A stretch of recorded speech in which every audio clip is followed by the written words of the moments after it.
Black River Falls police continue to look for answers in the death of a woman found in her apartment Sunday night. Good morning, everyone. It's 6:30. I'm Lindsay Hayes.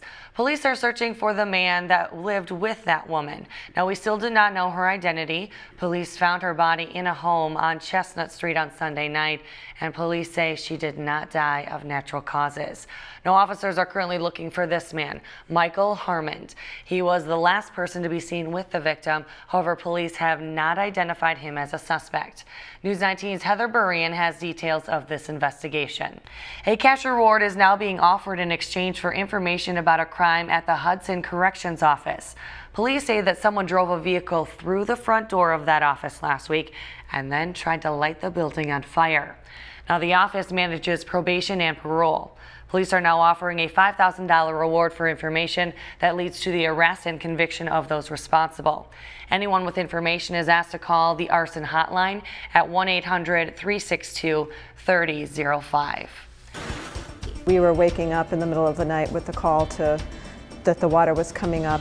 It felt completely different. I didn't have to worry about my workplace. I didn't really have to worry about my house anymore. The only thing I had to worry about was my shed. A 2009 decision may have saved Gays Mills from another major flood.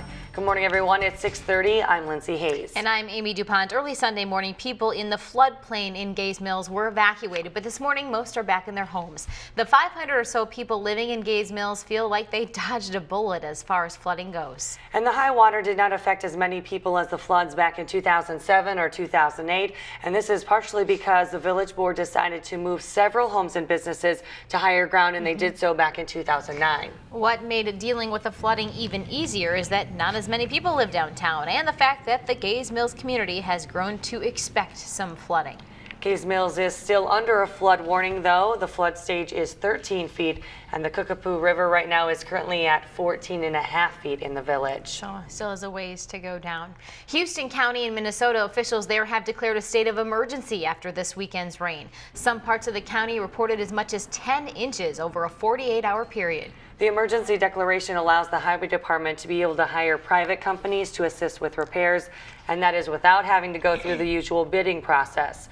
Now, most of the damage is reported on roadways. However, some businesses did have to evacuate on County Road 7 in Hoka.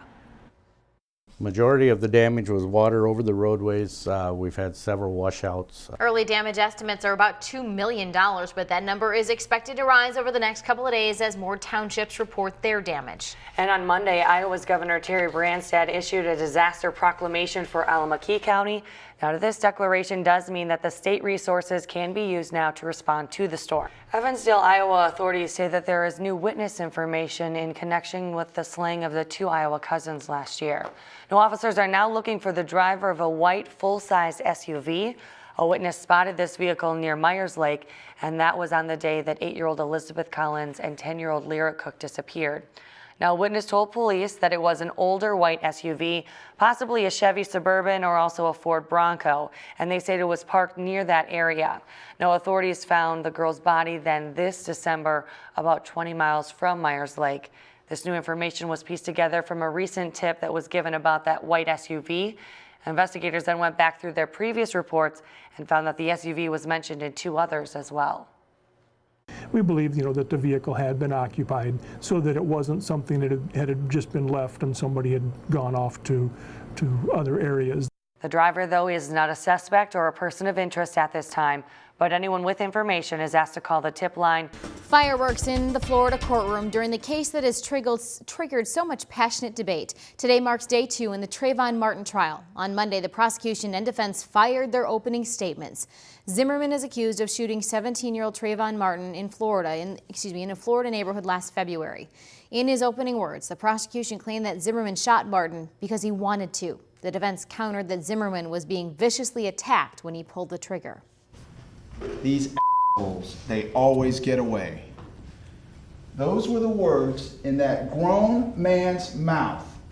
As one of your fellow jurors commented during the jury selection process, a young man lost his life, another is fighting for his. The deadly shooting prompted a nationwide debate about gun control, race, and equal justice under the law. Now, Zimmerman faces second-degree murder charges and could face life in prison. His trial is expected to last 2 to 4 weeks. Colleges can still use race as part of their admissions process. That comes from a ruling Monday by the U.S. Supreme Court. In 2008, Abigail Fisher was rejected from admission by the University of Texas, even though some students with lower test scores and grades got in ahead of her.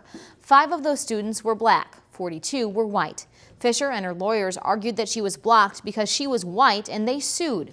But on Monday, the justices threw that case back to a lower court. They did affirm that the use of race was okay during admissions. Officials at the UW-Madison say they hope other schools will use this to step up their commitment to diversity. Great institutions tend to rise to the occasions like this to decide that they reaffirm their commitment to diversity. 10,000 citations were issued during this year's Click It or Ticket campaign in Minnesota alone. Now that is down from the almost 13,000 in May of last year. And according to MnDOT, the campaign ran from May 20th through June 2nd, and there were more than 300 agencies that participated.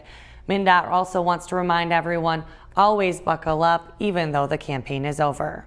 This morning, the Supreme Court could hand down its most significant decisions in generations. Within hours, we could hear the High Court's opinions on the constitutionality of laws banning gay marriage. In the spotlight, California's Proposition 8, which defines marriages only between one man and one woman. The decision could affect a single state or even establish a right to marry nationwide. Its impact closely watched by some 40,000 children being raised by gay couples in California alone.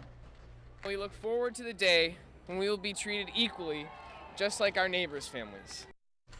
The justices will also rule on the Federal Defense of Marriage Act and whether the government can deny tax and entitlement benefits to same-sex couples who are already wed. Supporters of the traditional definition of marriage say it serves a vital social interest. When the God of the Bible created the institution, he didn't get our advice on it. He defined it.